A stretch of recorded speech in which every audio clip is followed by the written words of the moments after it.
Currently, they also devastate the biodiversity in endangered species and fragile.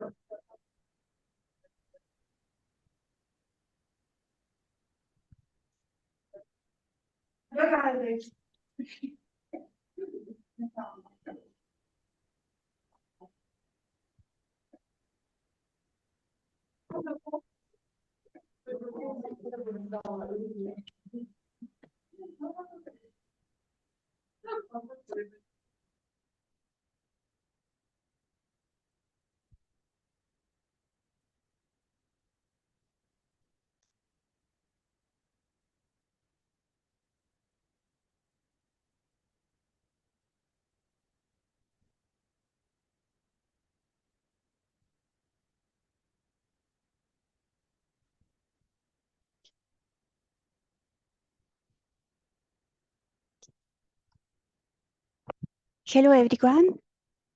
We want to start now, and I would like to introduce myself. I am Maria Jose Ruiz, Scientific Officer at the Italian Ministry of Health and member of the EU Africa PerMed Consortium. My main role involves capacity building activities, and today I briefly introduce you our projects and highlight our work in building links between Europe and Africa in personal medicine. Next, please.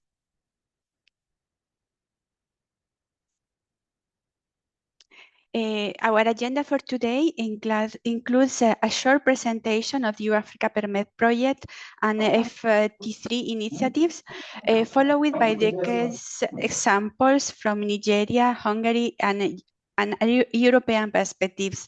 After this, we will invite you to an interactive discussions. Next, please. And this is our webinar for today. We would like to thank for being here, sharing with us their experience, our colleagues from FT3, Silvia Bornengo and Otsioma Utsodima.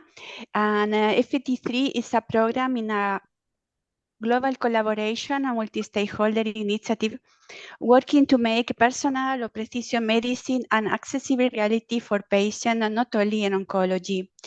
We have also Erika Pataki, the representative of LILIC-Z Association in Hungary. LILIC-Z is the first lung cancer organization in Hungary, and they are committed to supporting lung cancer patients to improve communication between clinicians and patients and reduce the stigma surrounding lung cancer and work towards preventing also this disease. We have also Runcie C.W, Executive Director at the project Pink Blue. This project is an organization focused on cancer advocacy, oncology training, and research. There are developing numbers programs to serve to change cancer awareness and care through Nigeria. And our last speaker is Juan Jose Ventura. Is a patient advocate, member of the European Cancer Organization, and he has participated in more than 20 EU research projects and helped to bring the voice of patients to the latest research trends. European Cancer Association is a not-profit federation of member societies working in cancer at European level, and they are dedicated to convening oncology professional and patients on policy and positive changes speak up for the European cancer community. Next, please. And now I will share briefly our EU-Africa PERMED consortium. This is a consortium of 13 partners, 6 from Europe and 7 for Africa. It's a coordination and support action aimed at integrating the African countries into the international consortium on personal medicine to try to advance in personal medicine on a global scale. Our goals is to foster the collaboration and progress between both regions to strengthen the relation in health, focused science, technology, and innovation. And this project was launched in February 21, and after very intensive work, we are now approaching our conclusion. Next, please. In this slide, you can see our main activities that are starting with from the identification of the key stakeholder initiatives and expertise in Africa, explore ways to strengthen this partnership between both regions, to promote the policy dialogue between both regions, collaborating with ICPERMED and also with ERA-PERMED, and now the new European Partnership for Personal Medicine, and to support the growth of an African research community on personal medicine, and of course to promote our activities and share our results. Next, please.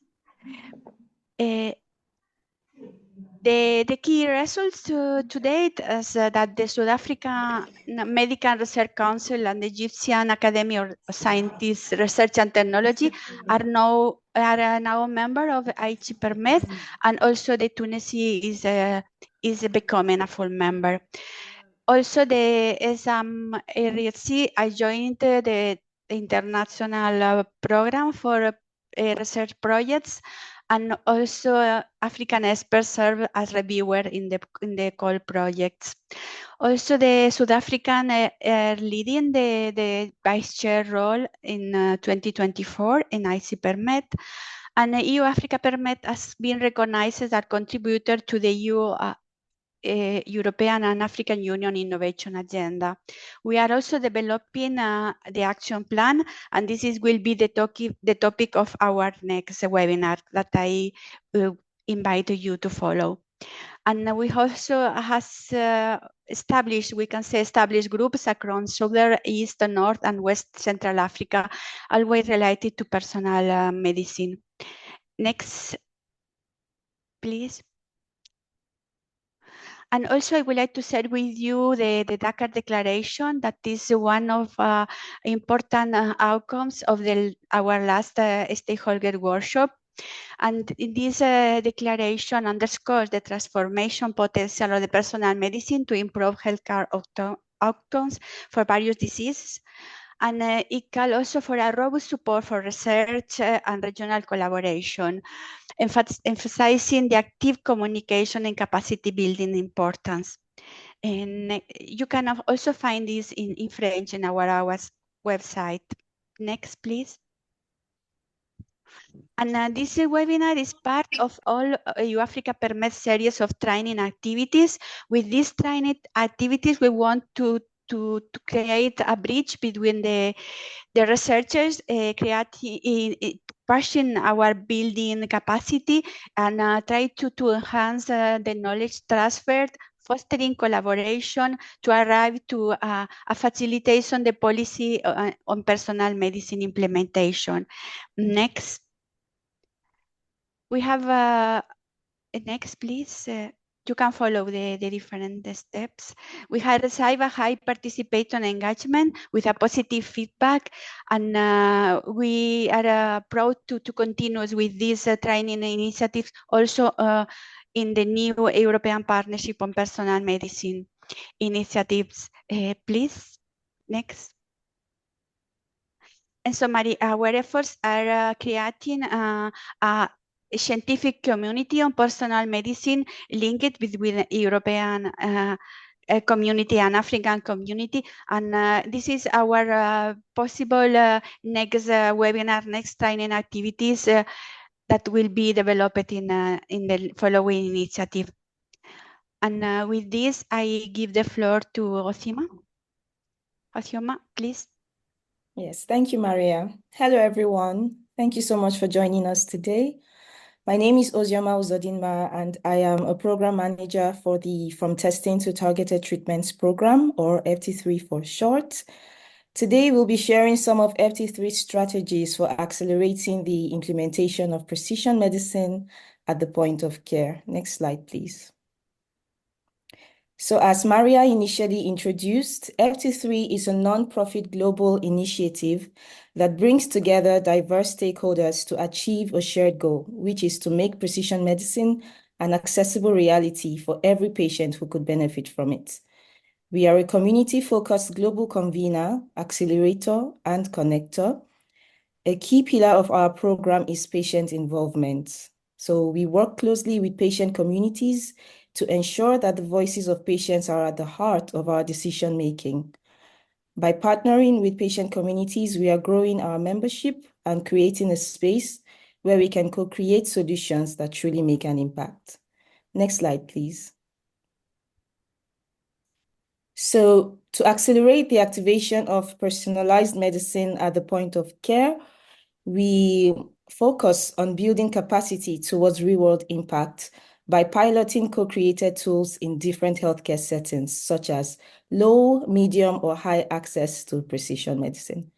Our tools aim to empower patients, improve provider-patient communication, and enhance shared decision-making. Next slide, please.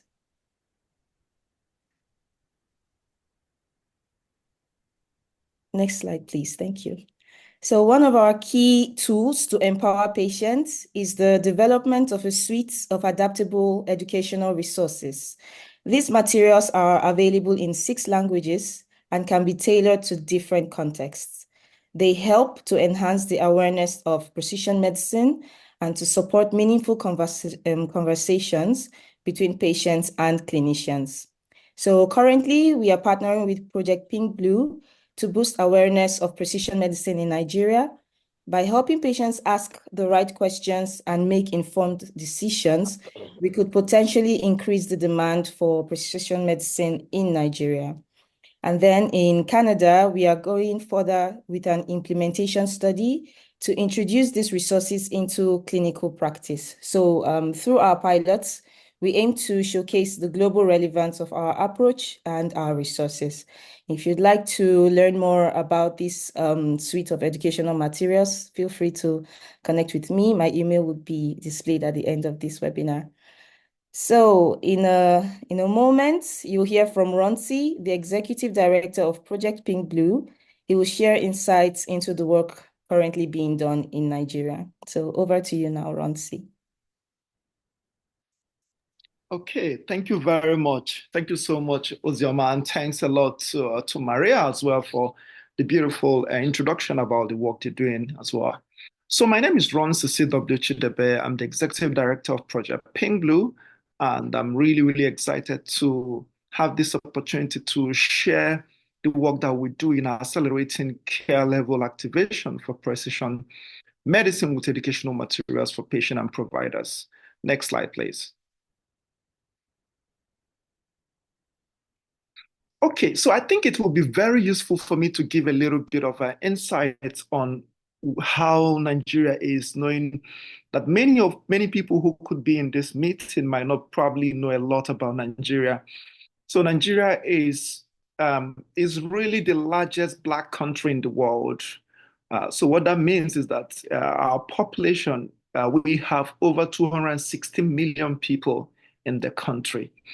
And the healthcare system in Nigeria, it's really like a mix of everything. We have the government, we have the private, and all the rest. So it's really, really sort of decentralized in a way. So you have both federal government is responsible, state government, local government, and all the rest of them. And private sector also play a very huge role.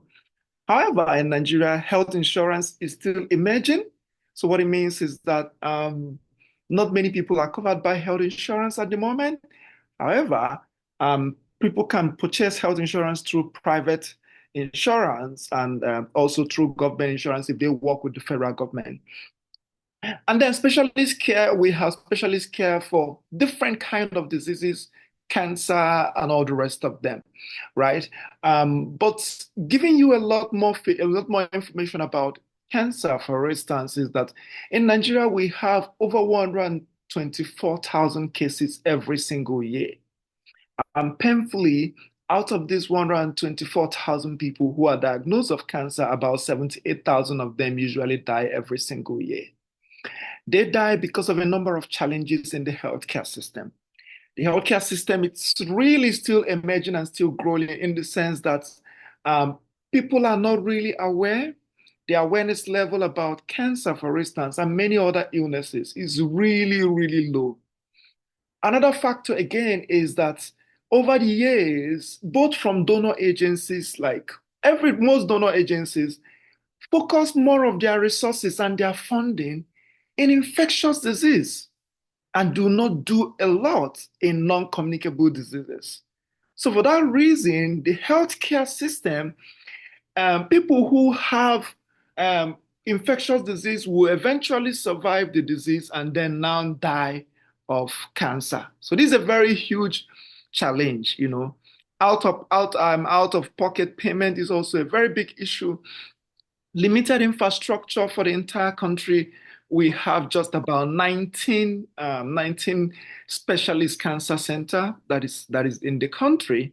Yeah. So, and then in terms of precision medicine, the awareness is so low, and we really knew that this is a big issue. When people don't know that they could even access precision medicine, then it becomes a very huge issue. Knowing that we cannot solve the issue of the out-of-pocket payment at this time or limited infrastructure at this time, but we can at least address the issue of awareness. So we picked that up as the first thing in partnership with F23 as something we should address as a first step. Next slide, please. Next slide, please. Yeah. So, and then what we started to do was, I'm really thank you to F23 for the great job they have been doing in their collaboration with us, because what they did was we had the first meeting with F23 team asking us what exactly is the issue, how can we help?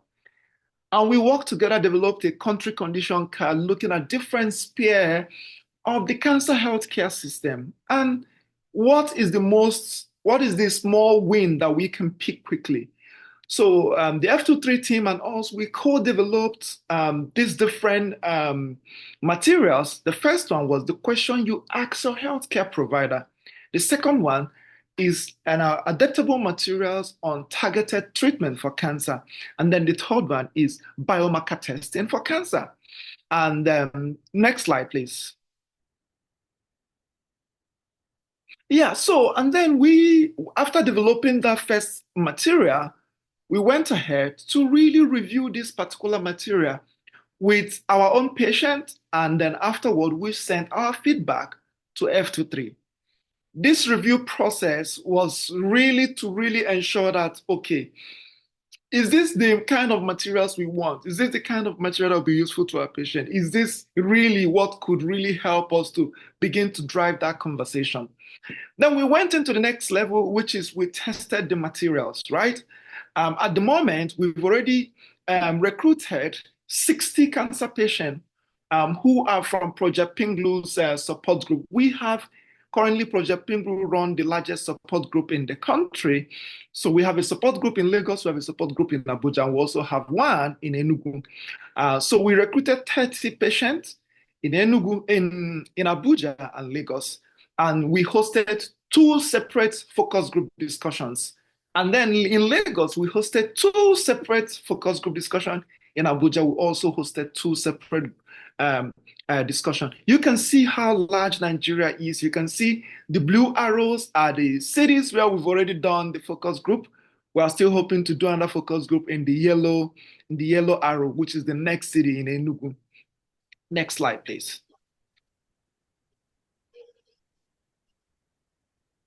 Next slide.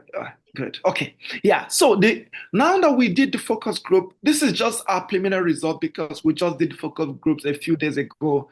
These are preliminary results. We're still working with all the quantitative part of the results. So the key learnings we saw was that, one, in terms of knowledge, all the patients really confirmed that the material were very, very useful to them.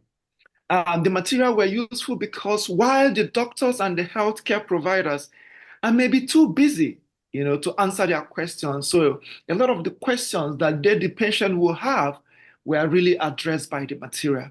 This is very crucial because in Nigeria, we have only 80 oncologists treating 120,000 cancer patients across the country. So having materials like this that help to provide information and understanding that most of these our doctors face a lot of clinical workload and will not have enough time to spend with patients. Materials like this could really help these patients to really learn about their disease and really be educated about the treatment options. Number two is we also learn about, and when we ask them about existing educational materials on biomarker testing and precision medicine, most of the patients really express that they never had access to material like this, right? And their doctors and healthcare material have never given them any sort of educational material to help them understand their treatment. So, they have to rely on Dr. Google and probably what other patients say for them to get access to education like this. This also explains the role and the importance of having this kind of materials to really provide and spread it across this kind of country that is so large, Then we also asked them the question, would you recommend this material to other patients? And most of them said yes. And they said recommending it to other patients will also be useful to recommend to even people who are not survivors, like family members, caregivers, and even the health care workers themselves. They believe that this is so crucial because for most patients who are diagnosed at a very late stage, they at some point might not be in control of their health 100%. But their caregivers learning about this and listening, their caregivers can really support them. Also knowing that some cancers can really affect them cognitively, mentally. So for that reason, their caregivers can be of good support to them. Then we also ask them about questions about precision medicine knowledge. How are they knowledgeable about it? Interestingly, most of the patients never heard about the word precision medicine or targeted therapy. Most of them were undergoing targeted therapy. We're undergoing some targeted therapy and precision medicine when we digged further, but they did not know that is the word or that is the name that is called. So most of them were on this treatment, but they didn't even know that it was. This is to also explain to all of us the depth of the low patient education. It means patients are having this treatment, but they are not educated about what specifically these treatments are, even though they're already on it. So this focus group discussion helped open our eyes to what we did not even know. Targeted therapy costs, some of them really explain that how this is really, really expensive for them. Next slide, please. Yeah, next slide. And then they also explain that this is really, really expensive for them. It's a huge burden on the family, especially for patients who do not have insurance. Then we actually try to resource and co-create recommendations and suggestions. Some of them really said that one thing that will be very useful is translation. They believe that if we translate these adaptable materials from English to local languages, that it will be very, very useful because some patients are very poor. Patients who are like 60 years older patients might not really be able to read English, but they could be able to read local language. Another feedback we got was that also it would be very useful to have some of these materials made in multimedia, in videos, that it would be very, very easy for them to read. Thank you. Next slide. Yeah, so our next plan, we're going to host the next focus group discussion in Enugu, and then we're hoping to get the official results, putting all the whole quantitative results together and also translation of the materials, and hoping to get a manuscript out of this, as well as a position and advocacy paper that could be presented to both the Nigerian government and as well as other healthcare providers to learn what we have found from this focus group discussion. I think at this stage, I will now pass over to my next colleague who will be speaking on her own example from Hungary.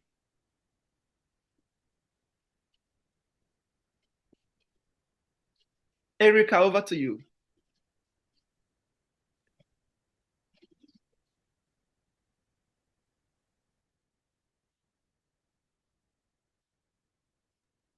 At the moment, are you hear me? Perfect.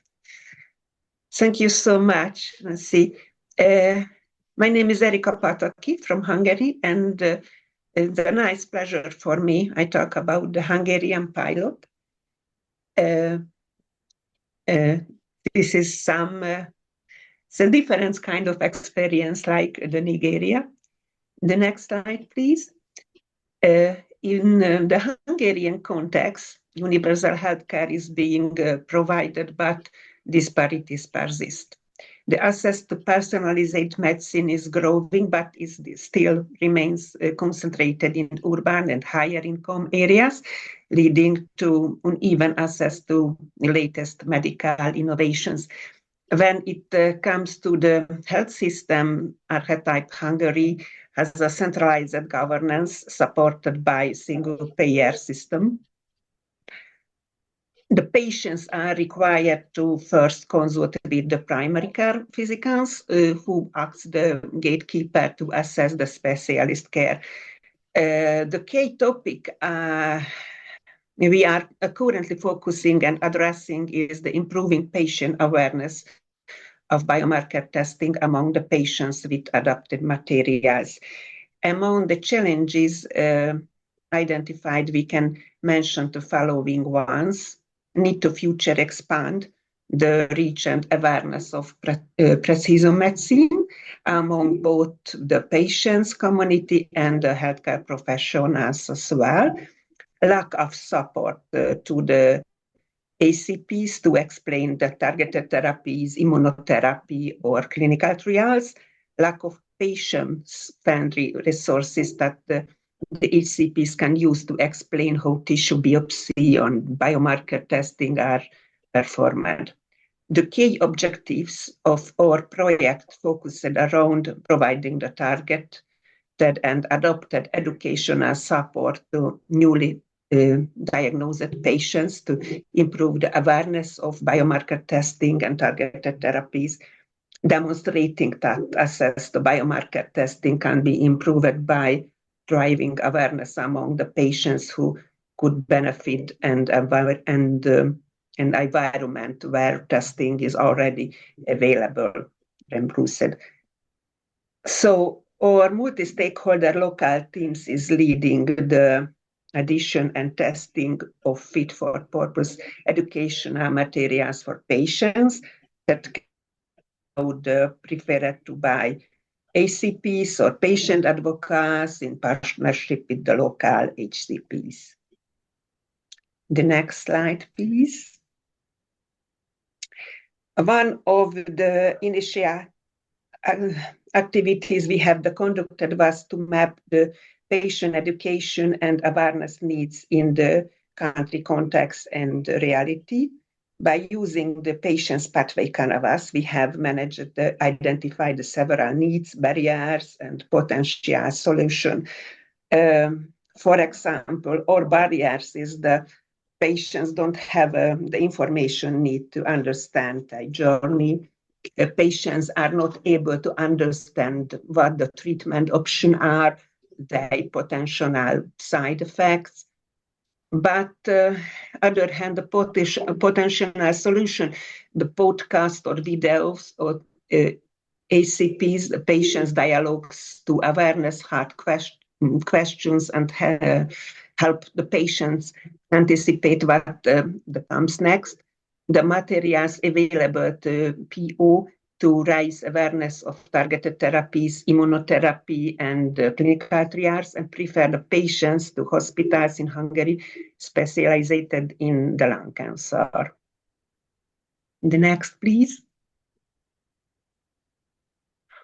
In the past 2 years, based on the needs and challenges identified, we have managed to co-create 7 lay languages resources ready and made available to HCPs to hand out to patients for question and answer materials for different care moments, one biomarker testing resource, one targeted therapies resource, and one country card.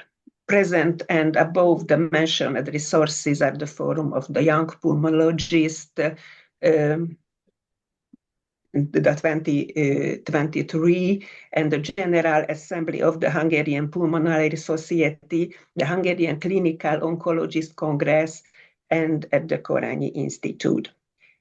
And we connected with the Pulmonary Outpatients Care Network. This is some special in Hungary, in order to disseminate the resources to over 100 addresses throughout all Hungary.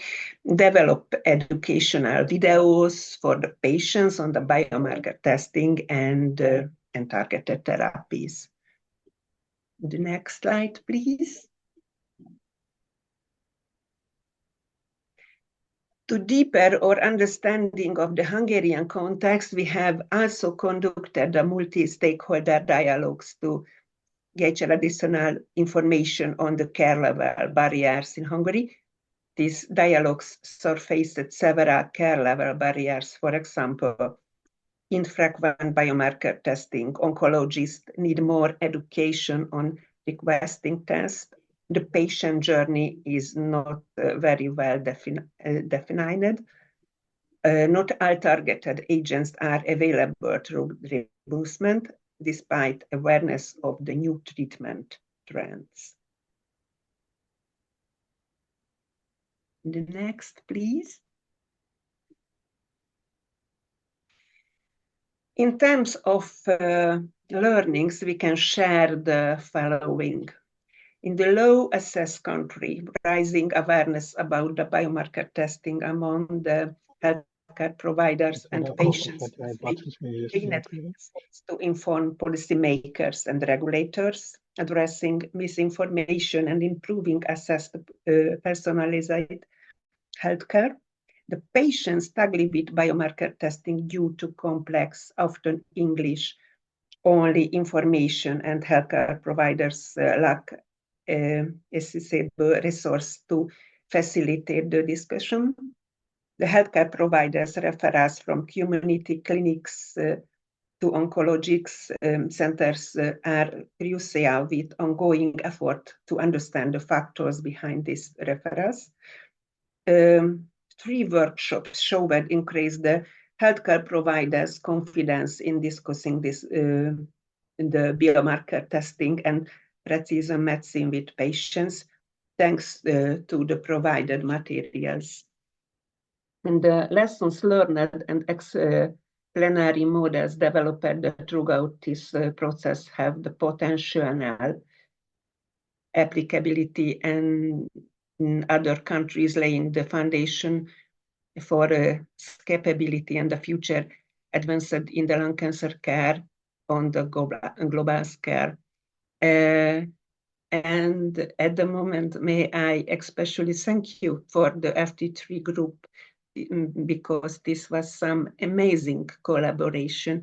I never heard earlier similar one. Thank you so much. And if you have any question or feedback, you send me an email or ask me later. At the moment, may I pass to the Juan? Thank you, Erika. I'm Juan Ventura, and representing Cancer Patients Europe. You can go next, please. I would like just to introduce a little bit this organization, because we are relatively a young organization, only 2.5 years of age, but we are with experience working with cancer patients and other organizations. Basically, we are a pan-European, pan-cancer type of association, but not only. We have now 53 members and growing, and representing 26 countries, and not only from Europe, but also from US, Canada. We also have Turkey, and we are in conversations with organizations in Japan, because for us, the more we collaborate, the better. There's just cancer is cancer everywhere in the world and affects the same. And problems that the cancer patients have to go through are, of course, different depending on the social environments. But as they suffer as cancer, there's similar problems. For us, trying to improve the life of cancer patients and survivors is our vision, because we think that improved the healthcare systems and the society as a whole, as we are cancer patients are members of the society, and important that the better for them is the better for society. And then our mission is to bring the voice of those cancer patients to policymakers and other stakeholders to try to all together make a difference and advance in the well-being of the cancer patients in Europe and the rest of the world. We're trying to focus in the patient with the patient centricity, but also for us, it's very important equity. What is something that I will talk later, but the disparities are one of our major concerns at the time of the access to therapies and the improved treatments. So next, please. So what is the landscape in Europe about the personalized medicine? Well, Europe is probably one of the regions in the world with the availability of the ATMPs, of the advanced therapies and medical products and the new diagnostic tools, with more variety and offer of all these new advances. There is a lot of research that has been done in this sense in the last 10, 15 years, and it's changing and giving the possibilities to survive to many cancers that were otherwise not advancing for decades. But there is a problem, even in the EU, within the EU, there is a huge number of disparities. As you can see in those charts, in the upper chart is the availability, the rate of availability of all the products that are now being approved scientifically. You had to say in Europe, the products had to be scientifically approved by the European Medicines Agency, but that doesn't mean that those products are going to be available in all countries, because health decisions are at the national level, and for a product to be available in a country, it has to go through a process that is called Health Technology Assessment, HTA, and we have in Europe 57 different agencies. That means that is almost double than the number of countries, and it's because in some countries the HTA agencies are regional, like in Spain or in Italy. And that makes the process really specific for the country, and variability at the time of the number of products that are available, as you can see. Whereas in Germany, you have almost everything is available. You have other countries where the percentage is really low, and it goes. You have Albania and Turkey with 5-6% only of those new drugs and technologies that are available for the health system.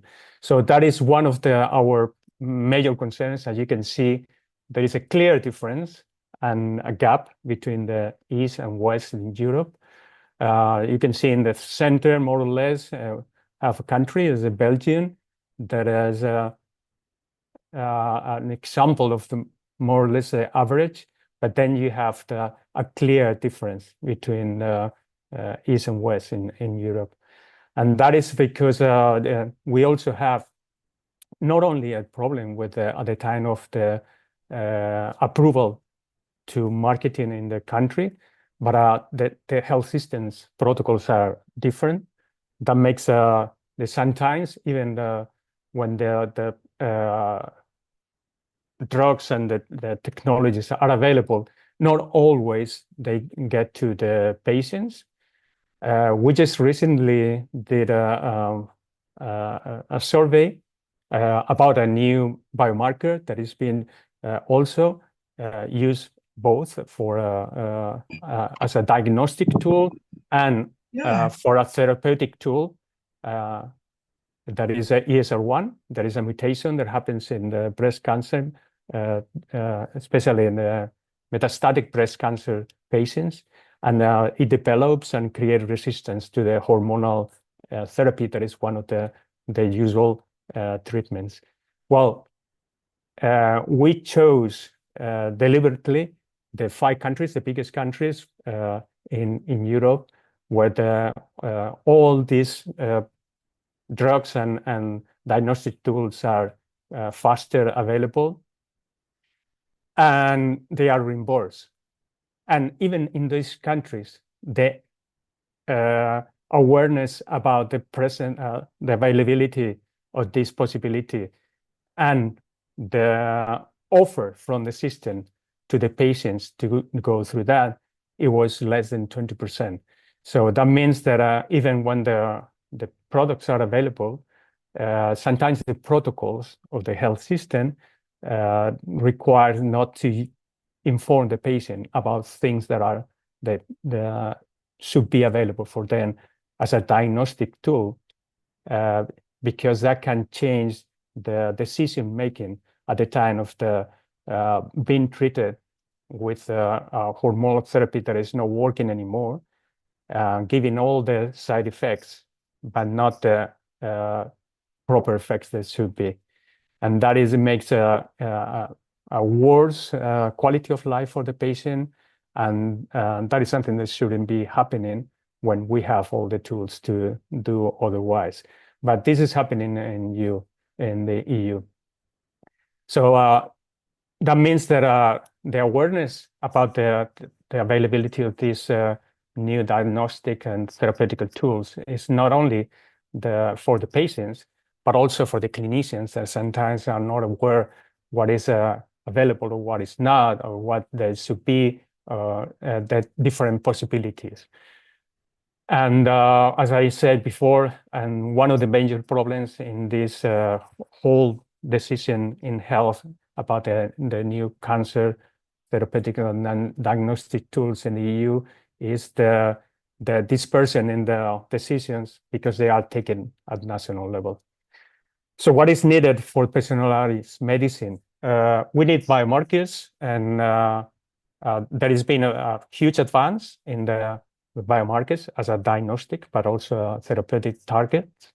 But still, there are many cancers that one of the problems at the time of being able to use personalized medicine is that the lack of proper biomarkers. So we need more research, and I think that only if we can able to advance in that, we'll be able to really tackle some cancers difficult to treat now, like brain cancers, glioblastoma, or others of the type. We are having new diagnostic tools that are very promising, but still not sufficiently used. They will be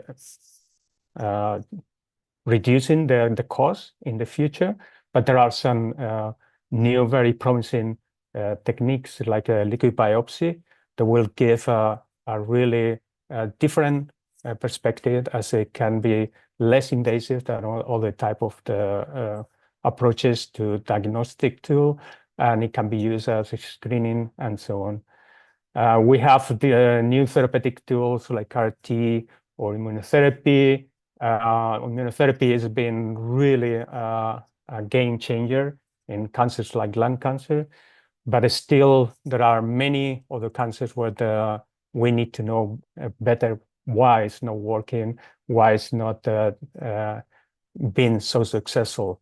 So we need to understand better in this way and advance in the knowledge of the different type of cancers. And for that, one of the recent tools that has been going very fast in developing is the AI. Will give a push using the amount of data that we can gather from patients all around not only the Europe but the world, about the different ways, and deciding in the end what is better for every single patient, knowing the specificities, the particularities, and what is best for specific cancers. And then what are the challenges? Well, first, availability. It has to be approved and present in all countries to be able to make use of that. But for that, we need accessibility, and that it needs to be included in the clinical protocols. Otherwise, not only the patients don't get that type of drug or type of technique, but they don't get informed by the oncological teams, and they have the right to know. But in the end, nothing is going to be reaching all patients. That is our goal. If those new treatments are not affordable. And for that is necessary the reimbursement. So all patients, independently of their economical situation and the social level, or independent of the legal or illegal situation in our countries in Europe, they should have a proper reimbursement, and they be able to access all these new therapies. Next, please. So what's going on in Europe? Well, the European Union is trying since 2019 was implemented the Europe's Beating Cancer Plan, the development of different regulations to be accordance with these new therapies, the new landscape that is coming, and to regulate what is the personalized medicine. And for that is necessary. One important thing is the inclusion of patients, the patient engagement, and the participation into all those decision-making bodies that we are going. For that, there is going to be a new EU HTA regulation, the Health Technology Assessment Regulation, where the scientific decision, what is called the joint clinical assessment, is going to be taken at the European level. So instead of having every country going through that will be taken at the European level, and patients are supposed to participate in those bodies that are deciding. So that is a huge step, but there are some concerns at the time of implementation for cancer products, for oncological products, that this regulation will be starting next January. So we've been working very hard to try to create awareness into the cancer patient community in Europe. We've done a series of webinars, regional webinars all around the European Union to see what is the situation in those countries, to make the patients know how important HTA is for them, for the patients, because it decides if a drug is available or not in a specific country. So most patients, of course, had no idea when they started to participate in the webinars. They didn't even know what the HTA means and how important was for them that decision. So as you can imagine, they didn't even know that they have the right to participate in the decision-making bodies.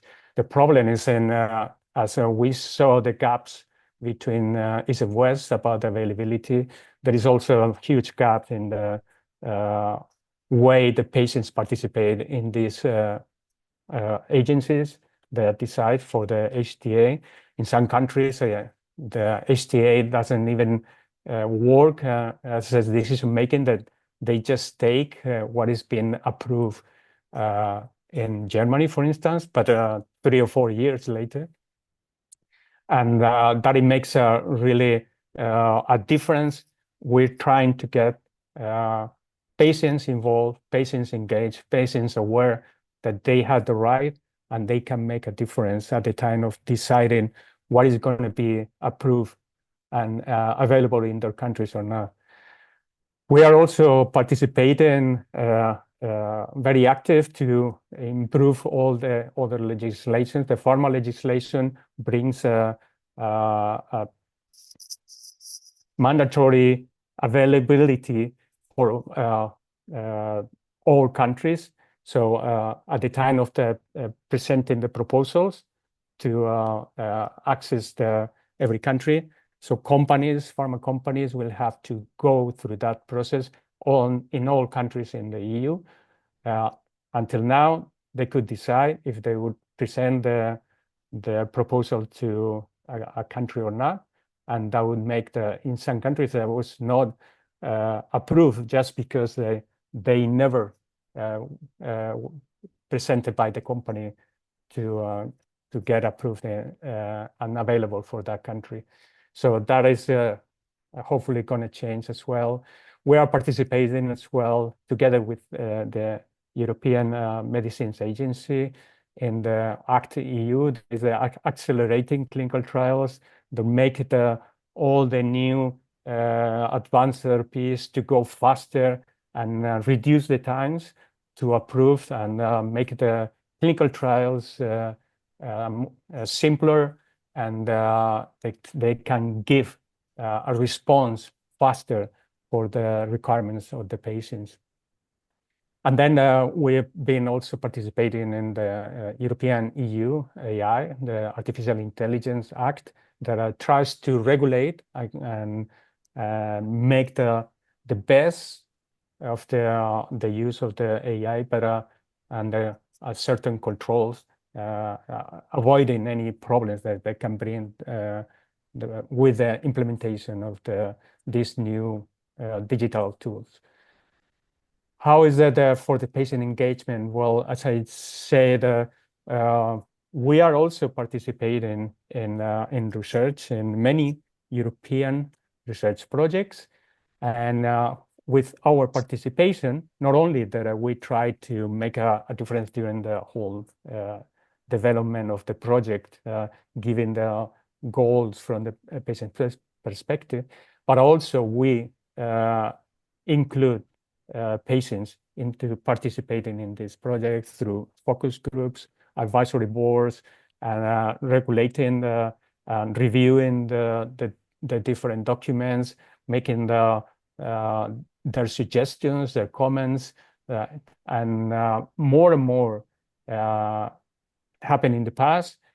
In the clinical research projects, there is a common participation of patients, not only patient organizations, but also individual patients. It is clear from the clinical point of view the positive impact that is creating. But now we are also getting engaged more into the basic research. What is the previous path to go into the developing of new biomarkers, tools, and so on. And also basic researchers are understanding the patients can bring something that is totally different from what they have as a scientist, and that can improve their research and the outcomes of that research. So for that, we also, as I said before, we are pushing for the participation of patient associations and patient organizations in the HTA agencies at the European level, but also at the national level. We're trying to support local and national associations to make a push in their countries to create a regular and participation into these HTA bodies, because that's what they can make a difference at the time of deciding the availability of drugs. we're trying also to make the guidelines, recommendations to create a more standard health system protocols where the decisions, if something that is already available can improve not only the therapy, but if it's also giving an advance into the diagnosis that can accelerate taking decisions and giving alternatives, that should be the same for all health systems. And if scientifically there is a reason to be used in a specific country, they should be used in all other countries. But also, we're doing and creating many different guidelines, recommendations to involve the patient engagement, awareness about the new personalized medicine advances. But also, we are collaborating with associations like ESMO to create also awareness in the clinical community. So all the oncologists are participating as well and giving information to the patients and improve the conversation and discussion in the decision making between the clinician and the patient. As patient associations, we do different activities at the level of the disseminating, creating fact sheets or other type of informative leaflets, or also in the social media. We do white papers giving recommendations and guidelines and different things. But in Europe right now, there are some organizations like EUPATI or EUCAPA that are providing courses to create a more learn group of patients that they can go and participate in all these decision-making bodies with a proper knowledge of what they are doing. So this is an important advance because we've been collaborating with those associations for the implementation of the oncoming HTA new regulation, and we need to provide a strong group of patients that can really say and make a difference in the decision making. So for that, we can do is helping and promoting this patient engagement, giving the information of how can they do, what are the different ways that they can use, who they have to contact. We can put in contact with the different authorities and give them the channels that they can use to go and participate in all the different things from research to HTA bodies. We are making a difference. We are in the multi-stakeholders of different organizations like EMA, the European Biobank, and so on, but are also participating in all these policy making new regulations and recommendations, trying to make a change. We managed to do that with we did a call to action because we were concerned about the how was treated the decision for the ATMPs in the new HTA regulation. And in the end, the European Commission softened that situation, listened to us. We had meetings with them, and now the participation and the decision of the inclusion of ATMPs at the time of passing the information to the local national HTA bodies has been improved. And then, as I said, we participated in many research projects because we think the advance into this new perspective of the personalized medicine, it has to continue. It cannot stop, and we're pushing for that, and we're trying to make it better. And I think that I've finished with this. and pass it to Maria Jose, I think. Thank you, Juan. Thank you for this very interesting presentation. And thank you also to Erika and Runcie for this interesting landscape of the different healthcare and research perspective in your countries. We would like to open the section of questions, addressing before to the speaker these 3 questions. And I am starting with you, Runcie.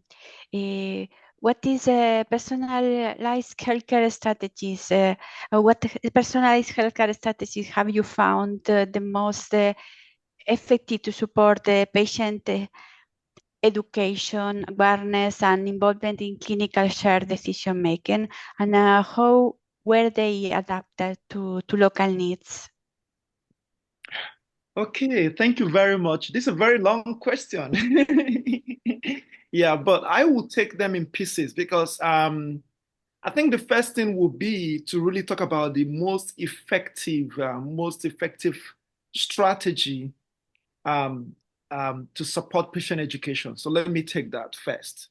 The most important strategy that we have found from the work that we do at Project Pink Blue with our patient and in terms of helping is one, patient to patient education. We found that patient to patient education is so powerful, especially with Nigerian patients. In fact, Nigerian patients to some extent really they trust their fellow patient than even their healthcare providers. We don't know why, but I think the reason could be because there are no many people who have survived cancer in Nigeria.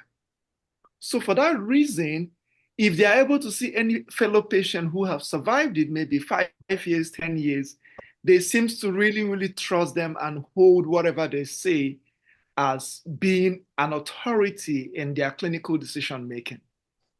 So that's really interesting. But so for that reason, we started our patient support group have been very, very useful because we use that to bring in other patients who have survived for a long time to speak to new patients, which have been very, very useful and very, very helping patients to decide on, moving with double mastectomy and, moving with any form of treatment that were recommended by their doctors.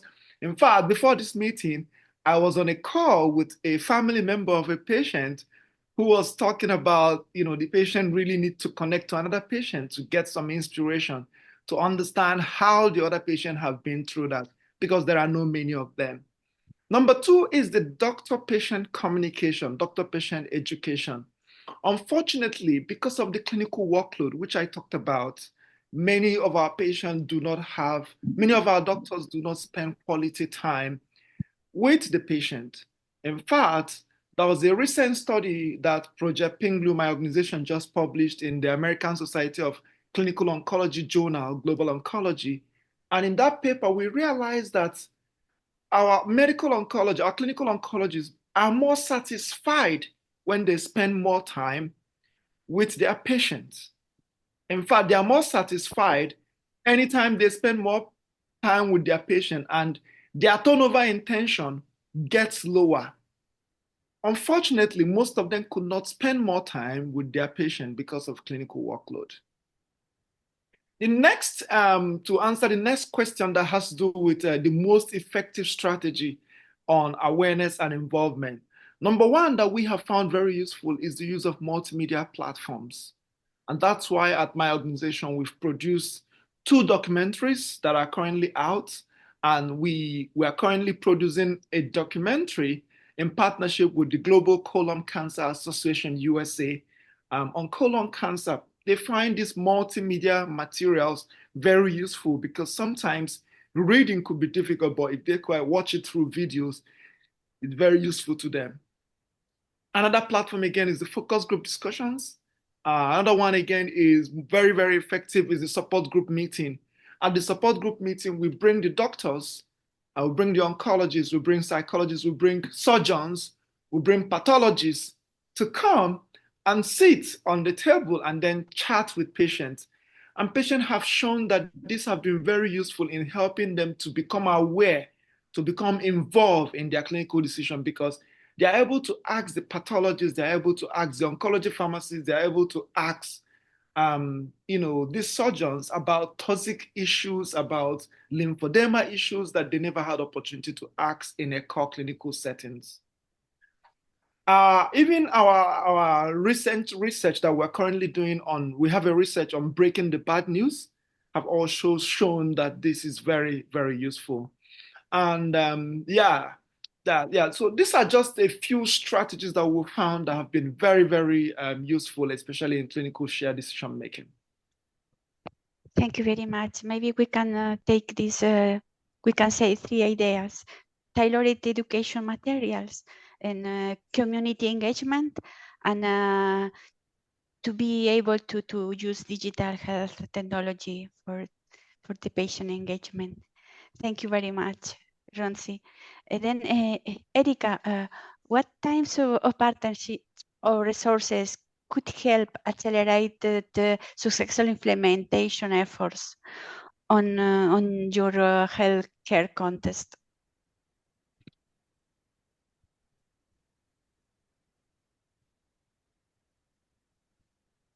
At the moment? Great. Yes, yes. Yes. Our idea is what type of partnership, what we want the building. We had experience, the GPs is not enough educated our country. You know, we have a high-level pulmonologist and oncologist, and we have lots of clinical centers, but the first point where the patient is arrived at the healthcare system, this is the GP's level. And we want to training and want to manage the training program for the GPs and some similar, but a little bit lower level education program for the healthcare providers for the lung cancer pathway, you know, started for the prevention, and the next step is the risk and symptoms, and the diagnostic approach is important part of the early diagnosis, you know, and about the screening program and about the new treatment methods, the targeted therapies and the immunotherapies and some other therapeutic way. And this finishing is the supportive care. This is our plan, and maybe this is the much more effort for the whole pathway. Thank you very much, Erika. And Juan, for you, how can local insights and successes be translated into a scalable solution for, in general, the different healthcare system? I think you have already mentioned the difference in the different European countries, but are there best practice from your experience that you believe could have a global impact if adapted appropriately? Yeah, well, there are local insights that we realized when we were going through all the round of the webinars from different countries about the HTA bodies. And we learned that in a region in Spain, in Catalonia, there has been a very successful participation from many years now, patients into the decision-making of these bodies. So at the time of the deciding if a drug is going to be available or not, patients actually that are very active participating and contributing to this decision. So that is something that should be exported immediately, and because if that can be done, we saw that what is the procedure that they have, all the steps that they follow to participate into that, the learning process that they provide as well, to be informed about the procedure of the HTA. there is just something that should be taken into account and exported to other regions and other countries. So that is a clear example of success and participation of patient engagement into that.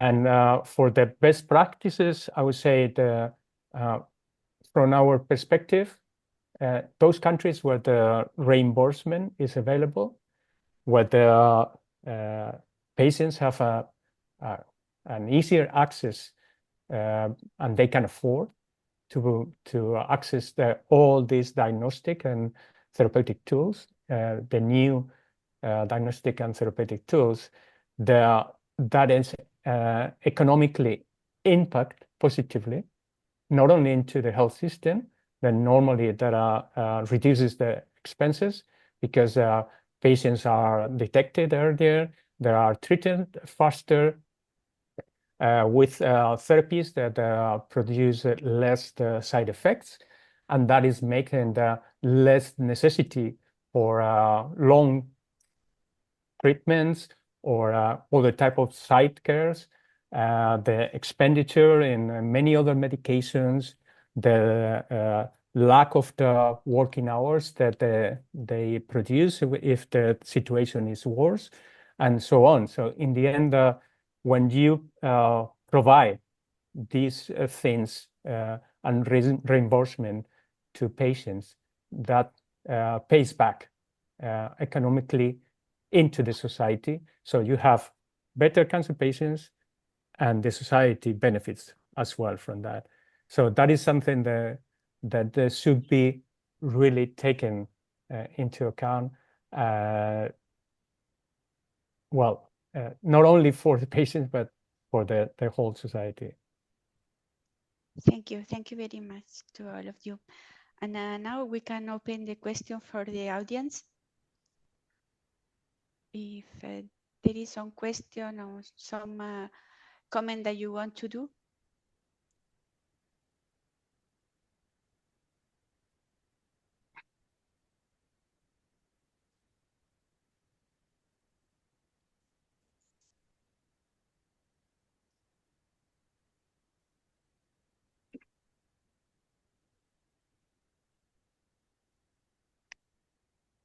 Any question?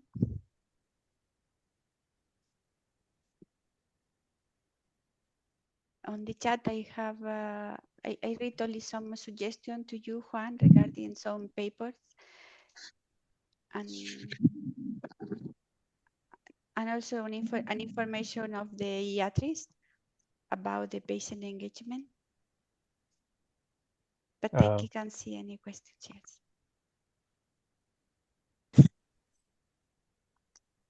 Okay. Yes, please, Lucas Niavero. Hello, and thank you so much for the presentations. They have been really, really good. Hello from Kenya, Nairobi. I had a question for one, because one of the things you talked about is about mutation of a gene that is responsible for the hormonal treatments. And I put it there, and I think you just answered the question. I was just wondering, which gene is it? Has it been identified? And that is there's ESR1. ESL1. Yes, that is just recently. There are now I think 2 or 3 countries in Europe that they have the targeted therapies being approved and reimbursed. But there is a technique using liquid biopsy that they can detect in blood very accurately. Actually, there's more accurately than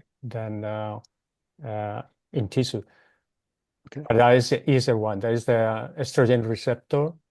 That mutation makes the hormonal therapy not working anymore. And is this a prophylactic hormonal therapy, the tamoxifen, the letrozole, or is it the? No, is that for the metastatic breast cancer? Metastatic, okay. There are there are ER positive, correct, HER negative. That is one of the the treatments are the protocol, the therapies, the hormonal. But usually this mutation with the estrogen receptor is developed in majority of the patients during the, after the treatment, and creates resistance, and that makes that therapy not anymore possible for them. Is that mutation acquired or is it genetic? No, well, it's genetic, but it's acquired. Okay. I mean, it's acquired. Yeah, it's post-therapy. Yes, it's Okay. a part of the cancer production of the resistances. Yeah. Very interesting. Okay. Thank you very much. You're welcome. Okay, then if there are no more questions, we can go to the close of the webinar. Please, next slide. Then I will go the floor to Otsima. Thanks, Maria. Thank you all for your attention in this webinar, and to the speakers as well for the great insights that they have shared. If you would like to be a participant or part of the FT3 community, you can connect with us by sending me an email at ozioma@thesynergist.org, as you can see on the screen. We also have a platform called Precision Medicine Signups, where you can connect with the precision medicine ecosystem and share your initiatives, events, and resources related to precision medicine. So I encourage you to sign up there so you can benefit from the networking opportunities.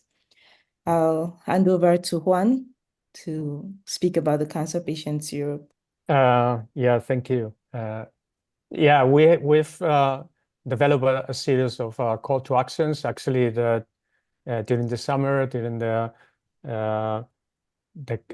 Cancer Week, we did a series of 5 different webinars for every day of the week, and we brought all these call to action, but we also developed other types. But I would like to just bring out some of them that are related to personalized medicine, the call to action that I spoke before, that are related to the way the ATMPs can be considered in the HTA process, and the European Commission, we managed to get a milder position after that. But also we have a call for inclusion of the simplified information paper that is called SIP, to introduce language that can help patients to get involved in all these decision-making agencies. That is something that we have, again, an example coming from Scotland, where this has been implemented and really helps the patient engagement in all these processes that can be otherwise very technical and difficult to follow for non-experts. We also are calling for equitable access to innovative diagnostic and accurate diagnosis with all these new techniques, NGS or liquid biopsy, and that should be put into place, available. I didn't mention we did another survey, but there was clear that also for breast cancer, the availability of the genomic testing was not put in place, and the patients were not informed in all these countries as well, and that would go into the improper therapies. Innovation and treatments, we call for this more patient engagement in healthcare decisions, and of course the innovative solutions that it makes differences at the time of in improving the discussion and the clinician patient, but also the participation in European projects. And we are doing a very important push into the EU cross-border clinical trials to include misrepresented groups like the children and women. We're trying to make it easier for people from countries where clinical trials are not very often happening to participate in clinical trials in other countries. And that is an initiative that is right now in place, and we are trying to get the involvement of the European institutions to help this cross-border participation into clinical trials to make it easier for all these patient populations that are not in the position of getting close to these clinical trials. Thank you. Thank you. And the last point you can find in the EU Africa PerMed website that our past events that was dedicated to LC, ethical and legal issues regarding personal medicine, patient engagement on research, biomarkers, and also HDI, the health technology assessment from the different regions. And I invite you also to follow us in LinkedIn and in the newsletter. Thank you very much for all your attention. And I hope you can join us in our next webinar regarding the action plan of personal medicine in Africa and Europe. Thank you very much.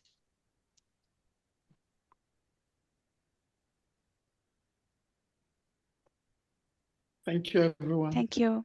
Bye-bye. Thank you, everyone. Bye. Thank you. Thank you. Thank you.